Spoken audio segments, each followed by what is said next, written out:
الله أكبر. أعوذ بالله من الشيطان الرجيم. بسم الله الرحمن الرحيم. وإذا لقوا الذين آمنوا قالوا آمنا وإذا خلوا إلى شياطينهم قالوا إنا معكم إنما نحن مستهزئون الله يستهزئ بهم ويمدهم في طغيانهم يعمهون أولئك الذين اشتروا الضلالة بالهدى فما ربحت تجارتهم وما كانوا مهتدين صدق اللہ العظیم. وَإِذَا لَقُوا، اور جب لقاء کے معنی کیا ہوتے ہیں؟ ملاقات کرنا. جب وہ لوگ ملاقات کرتے ہیں، یہ لقو باب سمعا یسمع سے لقاءً. الذین آمنوا، وہ لوگ جو ایمان لائے.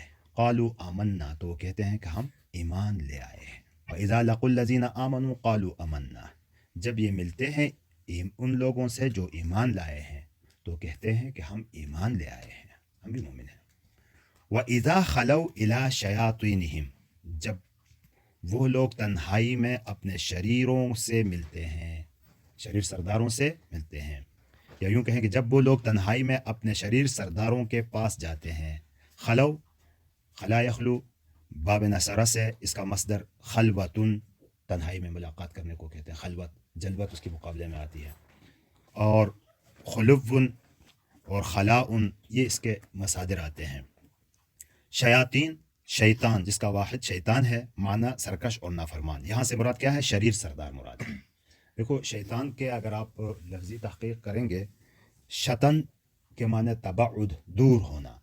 فعلان کے وزن پر اس کو مبالغہ میں لے جائیں تو بہت دور چلا گیا، تو یہ اللہ کی رحمت سے دور ہو گیا، اس لیے اس کو شیطان کہا جاتا ہے.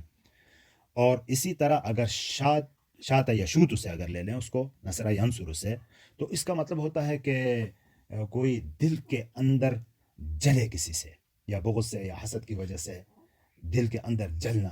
اس کو بھی اگر فعلان کے وزن پر مبالغہ کے صیغے کے طور پر اگر استعمال کریں گے تو یہ بہت زیادہ حسد سے جلنے والا. تو یہ نام رکھا گیا ہے کس کا؟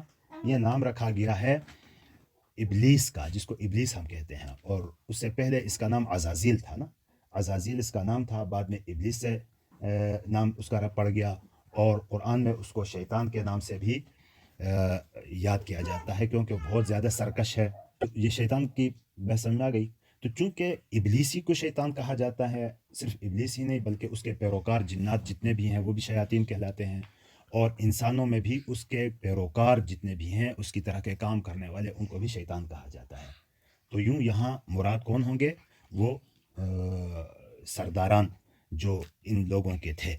وَإِذَا خَلَوْا إِلَىٰ شَيَاطِينِهِمْ، جب یہ تنہائی میں ملتے ہیں اپنے شیطانوں سے، اپنے شیطان سرداروں سے، اپنے شریر سرداروں سے. قَالُوا إِنَّا مَعَكُمْ، کہتے ہیں کہ ہم تو تمہارے ساتھ ہیں، ہم تمہارے ساتھ ہیں.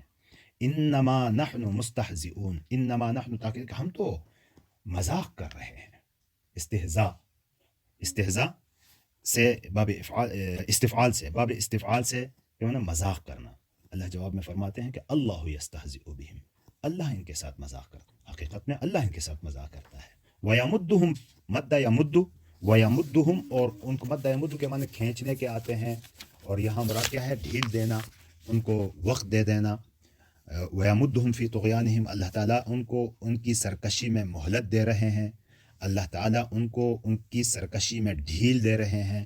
یمد باب نصرہ سے فعل مضارع معروف سے واحد مذکر غائب، مدن اس کا اصدر ہے، ہم ضمیر جمع مذکر غائب مفعول بھی ہے. طغیان یہ ثلاثی مجرد کا فتح یافتہ سے سرکشی کے معنی حد سے بڑھ جانا. ان کو ان کی سرکشی میں مہلت دے رہے ہیں. یعمہون، عمہ یعمہ باب سمع یسمع سے، وہ لوگ حیران و سرگردان ہے. عمہ، عمہ کے معنی ہوتے ہیں کہ دیوانہ پن، سرکشی کی وجہ سے، یعنی اندھا پن جو ہوتا ہے ایک قسم کے دماغی طور پر، اس کو بصیرت سے محروم ہو جانا، بصیرت جس میں نہ ہو، عقل کام نہ کرے.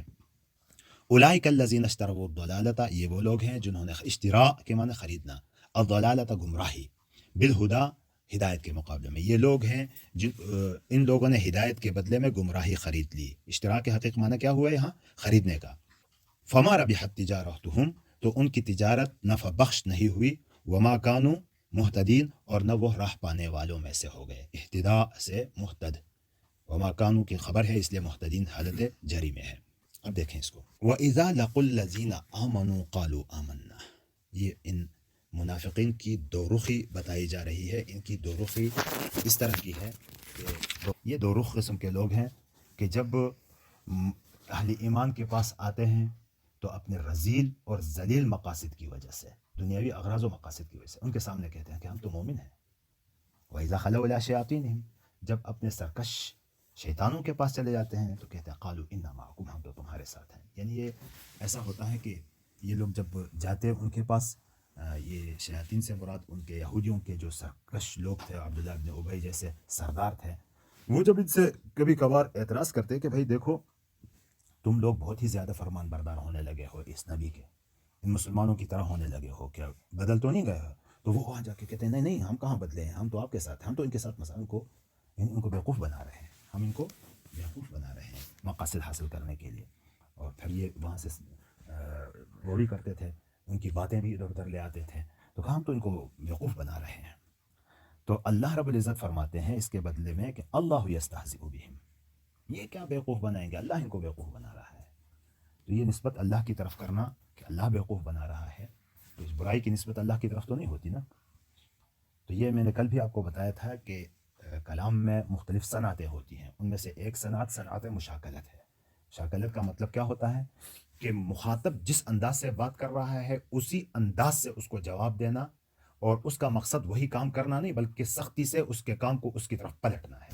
جیسے مثال میں نے دی تھی کہ آپ مجھے کہیں گے کہ میں تو آپ کو دھوکہ دے رہا ہوں، تو میں آپ سے کہوں کہ آپ مجھے کیا دھوکہ دیں گے، دھوکہ تو میں آپ کو دوں گا۔ کیا مطلب یہ نہیں کہ میں آپ کو دھوکہ دوں گا، مطلب یہ کہ آپ کے دھوکے کے بدلے میں سزا اور جو آپ کا راستہ روکنا ہے وہ میں کروں گا، تم دیکھو گے۔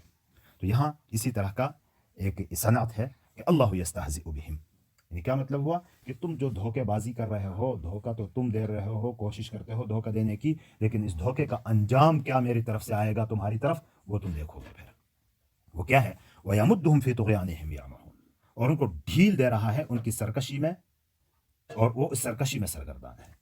وہ سرکشی کر رہے ہیں نا تو اللہ فوراً پکڑتا نہیں ہے، ڈھیل دے رہا ہے۔ جیسے کسی کتے کو آپ رسی سے باندھیں، لمبی رسی سے، تو ادھر ادھر آپ کو دیکھے گا اور تھوڑی دیر کو، اور پھر آہستہ آہستہ سے نکل جائے گا، پھر خوش ہو جائے گا کہ میں تو آزاد ہوں، نکل جائے گا۔ جاتے جاتے وہ جب رسی ختم ہو جائے گی تو پھر اس کو پتہ چلے گا کہ یہ تو میں بندھا ہوا ہوں اور بھی۔ تو یہ بھی ایسا ہی ہے کہ ان کو اللہ نے ڈھیل دے رکھی ہے اور ان کو پکڑتا نہیں فوراً ان کے گناہوں کے اوپر، تو یہ سمجھتے ہیں کہ بھائی ہم تو کامیاب ہیں، ہم اپنے مقصد میں کامیاب ہو رہے ہیں، تو اس سرکشی میں وہ سرگردان ہے۔ تو یہ ہے دھوکہ کھانا، دھوکہ دے نہیں رہے، دھوکہ کھا رہے ہو تم، اور پھر جب پکڑے جاؤ گے تو پھر تب جا کے تمہیں پتہ چل جائے گا۔ تو ان کے بارے میں فرمایا کہ اولئک الذین اشتروا الضلالۃ، یہ وہ لوگ ہیں، یہی لوگ ہیں جنہوں نے گمراہی خریدی بالہدیٰ، ہدایت کے مقابلے میں۔ دیکھو خرید و فروخت تو ایک آدمی کوئی چیز دیتا ہے اور دوسرے سے لیتا ہے، یہ خرید و فروخت ہے نا۔ تو اب یہاں ان کے سامنے گمراہی بھی سامنے تھی اور ہدایت بھی سامنے تھی، نبی سامنے موجود ہے، نبی کو پہچانتے بھی ہیں، نبی کی تعلیمات بھی سامنے موجود ہیں، وہ سرکش بھی سامنے ہیں، ان کی گمراہی بھی ان کے سامنے تھی، لیکن دنیا کے اغراض اور مقاصد یا پھر لالچ یا پھر حسد، جو حسد بنی اسرائیل یہود تھے نا یہ لوگ، تو بنی اسرائیل اور بنی اسماعیل کی بات میں جو حسد کرتے تھے لوگ، تو یا اس حسد کی وجہ سے انہوں نے اس اصلی چیز، قیمتی چیز کو دے کر اس ناکارہ اور بیکار چیز کو خرید لیا۔ اس لیے یہاں تجارت سے اس کی مثال دی ہے کہ اولئک الذین اشتروا الضلالۃ بالہدیٰ، ان لوگوں نے گمراہی خرید لی ہے ہدایت کے مقابلے میں۔ تو پھر کیا ہوا، کوئی فائدہ حاصل کیا، فما ربحت تجارتہم، فبخش نہیں ہوئی ان کی تجارت، کیونکہ انجام کار ان کا تباہی ہے۔ وما کانوا مہتدین، اور نہیں انہوں نے راستہ پایا صحیح۔ پہلے تو یہ بنی اسرائیل اپنے آپ کو انبیاء کی اولاد یا انبیاء کو ماننے والے کہتے تھے، سابقہ انبیاء کو، اس راستے پر تھے۔ تو اب جب ان کے سامنے حقیقت سامنے آ گئی نبی کی صورت میں، حضور صلی اللہ علیہ وسلم کی صورت میں، تو اس کو قبول نہیں کیا، تو ہدایت سے بھی گئے، اور جو یہ اس تجارت کو نفع بخش کہتے تھے اس سے بھی یہ ہاتھ دھو بیٹھے ہیں۔ یہ بات کلیئر ہو گئی، یہاں تک اب تک کی بات ساری کلیئر ہو گئی، کوئی سوال تو نہیں ہے ذہن میں؟ کوئی اس قسم کا بات ہو تو پوچھ سکتے ہیں آپ، ٹھیک ہے؟